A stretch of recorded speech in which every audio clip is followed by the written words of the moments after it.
including video footage, to get in touch. Around 40 firefighters have spent the afternoon working on a suspected gas explosion in West London. The London Fire... Exit the roundabout onto Hampton Road West. Significant structural damage.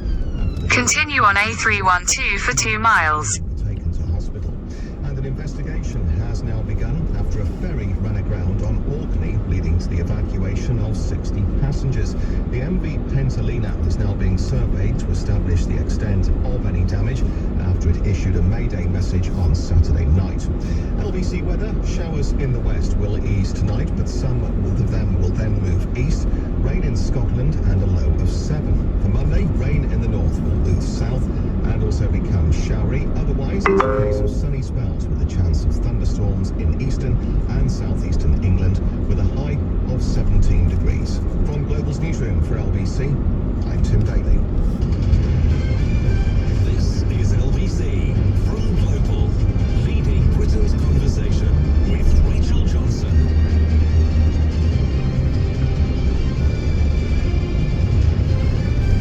Good evening, the time is 3 minutes past 8. You're listening to me, Rachel Johnson, here on LBC, leading Britain's conversation till 10 p.m. this Sunday evening. In the next hour, I want to talk about private schools. I know only 7% of children are privately educated, but this does not reflect the stranglehold that the privately educated still have on our institutions and the top jobs. The reason I want to talk about it, well, the cost of educating 2 children at private schools could hit, now you'll have to brace for this, £1 million. That comes out of taxed income. If you consider the cost of the private school fees they have reckoned this from age 4 to age 18 and given school fee inflation. Winchester College, the alma mater, the school that our current Prime Minister went to, Rishi Sunak, is now costing nearly £50,000 a year if you're a boarder. Fees have risen by 7% to £49,152. Now, my question to you is it worth it to spend this amount of money out of a taxed income? Or should the country, just as a whole, recognise that private education is now the preserve of the super rich and the mega wealthy, and it's going to be a bit like it is in America or France, where basically you send your child to the local high school or the local lycée, and only if you're special needs or your family's founded that school, this Ponzi prep school, do you send your children.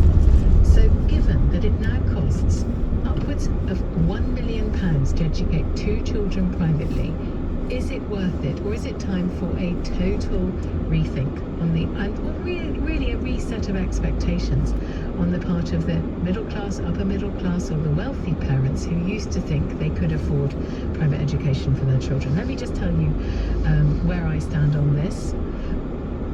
My children went to state schools up until the age of 10, and then something happens, and what happens is a sort of the herd moves, and lots of children suddenly get put into private education because, of course, they have to get into secondary schools, and sometimes the secondary schools aren't great, or sometimes the secondary schools are really not great or rated inadequate, and if they possibly can, parents choose to send their children for whatever reason, and we know what those reasons are, and we're going to come to it, to private schools.